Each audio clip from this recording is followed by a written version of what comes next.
আল্লাহর সামনে ফেলা প্রতি ফোঁটা অশ্রু হলো দোয়া। আর আল্লাহ তোমার প্রতিটা অশ্রুকে ভালোবাসেন। তারপর সেই অশ্রু সবর করতে গিয়ে ফেলা হোক, অথবা হতাশা বা অসন্তুষ্টিতে ফেলা হোক, কেননা আল্লাহ প্রতি ফোঁটা অশ্রুর পিছনের কাহিনীকেও জানেন। আর তার এটাই যথেষ্ট যে তুমি তারপরেও তার কাছে চেয়েছ। শুধু তারপর তিনি রাগ করেন না, তিনি দান করে দেন। অস্থির হৃদয়ের জন্য মজিজা করে দেয়, আর সমস্ত অসন্তুষ্টি তার কোণে শেষ করে দেয়। এই পরীক্ষা তোমার সবরের পরীক্ষা, আর এই পরীক্ষার পুরস্কার সেটা যা তুমি তোমার দোয়াগুলোতে চাচ্ছ। দীর্ঘশ্বাস থেকে শুরু করে হাসি পর্যন্ত প্রতিটা দোয়া আল্লাহ তার কাছে যত্নে রেখেছেন। সূরা ইউসুফ আমাদেরকে বলছে যে সবরকারীরা খুব সুন্দর সমাপ্তি পাবে। আল্লাহ যখন তৌফিকে দোয়া তোমার ভাগ্যের অংশে লিখে দেন, তো কবুলিয়তের মজিজা নিজে নিজেই হতে লাগে। প্রথম কথা তো আপনাকে এটা মনে রাখতে হবে যে বিশ্বাস ছাড়া দোয়াগুলো অসম্পূর্ণ। দোয়া সব কিছু করতে পারে, যা চাচ্ছ সেটা তোমার জন্য দেয়া অসম্ভব হতে পারে, কিন্তু যার কাছে চাচ্ছ তিনি আল্লাহ কুল্লি শাইইন কাদির, যিনি পুরো নিজামকে চালাচ্ছেন, যার হুকুমে সূর্য উদয় হয় আর অস্ত যায়, যার হুকুমে সকাল সন্ধ্যায়, তারপর সন্ধ্যা রাতে বদলে যায়, যে তোমাকে এতক্ষণ সামলে এসেছে, তিনি কিভাবে তোমার দোয়া কবুল করবেন না? আল্লাহর কাছে যখনই চাও, যেভাবেই চাও, তিনি অবশ্যই শুনবেন। তিনি তোমার নীরবতাকেও শোনেন, আর তোমার অন্তরে লুকানো প্রতিটা রহস্য সম্পর্কে অবগত। শুধু তুমি দৃঢ় বিশ্বাসের সাথে চাও, তারপর দেখে নিও তোমার দোয়াগুলো আপনা আপনি কবুল হতে নজরে আসবে, নিজেই মজেজা হতে দেখতে পাবে। সবর এতটা কঠিন কেন হয়? আর সমস্যা এটা ছাড়া শান্তিও পাওয়া যায় না। এই প্রশ্ন আমি অনেক সময় নিজেকে করতাম, কিন্তু তারপর আস্তে আস্তে আমি জীবনকে বোঝা শুরু করেছি। তো জানতে পারলাম জীবন তো সবর ছাড়া কিছুই নয়। কেউ চলে গেল তো সবর, কেউ রাগ করল তো সবর, কেউ প্রশ্ন করল তো সবর, যা চেয়েছি সেটা না পেলাম তো সবর, আর কারো কথা বলতে গিয়ে চোখ অশ্রুসিক্ত হয়ে যায় তো সবর। কিছু সবর আসে তখনই যখন মানুষ আল্লাহর ইচ্ছাতে রাজি হতে শিখে নেয়।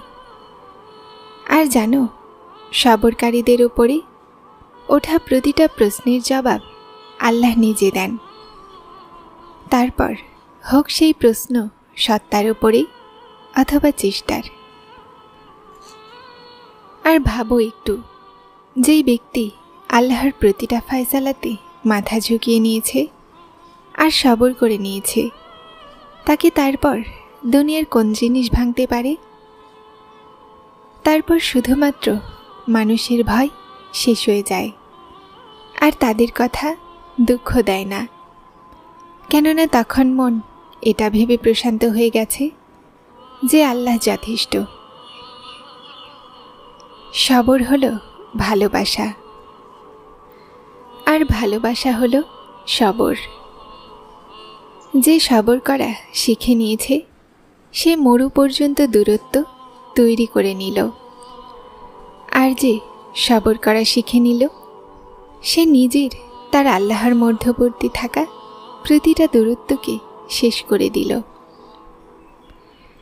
আল্লাহ যাকে যেটা বোঝাতে হয় তিনি বুঝিয়ে দেন। আর এই কথা অন্তরে ঢুকিয়ে নাও যে কোনো জিনিসের পাওয়া অসম্ভব নয়। যা কেড়ে নেওয়া হয়েছে হুবহু তেমনই দ্বিতীয়বার পাওয়াও তো যেতে পারে। যা এতক্ষণ হতে পারল না সেটা এক দোয়াতে হতেও পারে। শুধুমাত্র সবর করো, আর তারপর দেখে নিও তুমি তোমার সবরের ফল এমনভাবে পাবে যে তুমি দুঃখের সমস্ত তিক্ততা ভুলে যাবে। সবর করা কঠিন, কিন্তু কখনো ভেবেছ যখন সেই জিনিস তোমাকে আল্লাহ দেবেন সেটার আনন্দ কেমন হবে? যেমন তওবা কবুল হয়ে গেলে গুনাহের খেয়াল শেষ হয়ে যায়, ঠিক তেমনি যখন আল্লাহর তোমার সবর করা পছন্দ হয়ে যায় না, তো তিনি প্রতিটা সেই খেয়ালকে তোমার মন থেকে বের করে দেয় যা তোমাকে অস্থির রাখে।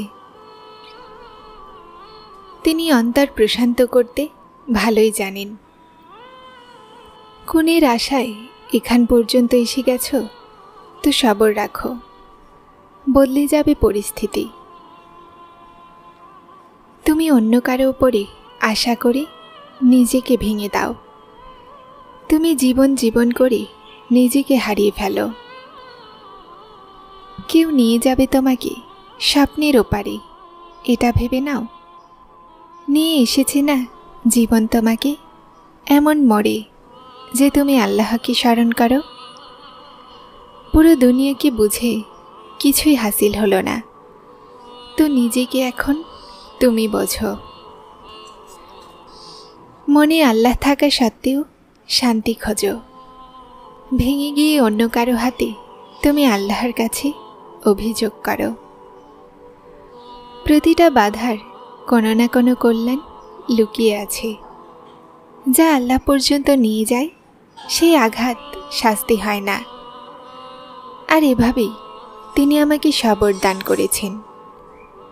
তো যদি তুমিও সবরের তলাশে আছো, তো বিশ্বাসকে প্রথমে খুঁজে নিও, আর তারপর এটা ভেবো না যে এটা কিভাবে হবে আর কখন হবে। তারপর শুধুমাত্র এতটুকু মনে রেখো যে যা হবে উত্তম হবে যখন হবে। আল্লাহ ছাড়া না তোমাকে কেউ কিছু দিতে পারে, আর না তোমার থেকে কেউ কিছু নিতে পারে। তুমি থেমে যাবে, তো তিনি তোমাকে চলার ক্ষমতা দিবেন, তোমাকে সবর আর শক্তি দিবেন।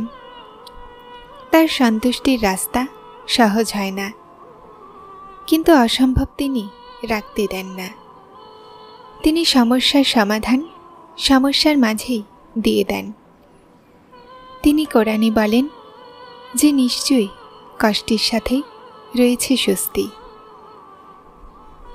যারা চ্যানেলটিতে নতুন এসেছেন তারা সাবস্ক্রাইব করে হেদায়েতের সাথে থাকুন। আসসালামু আলাইকুম।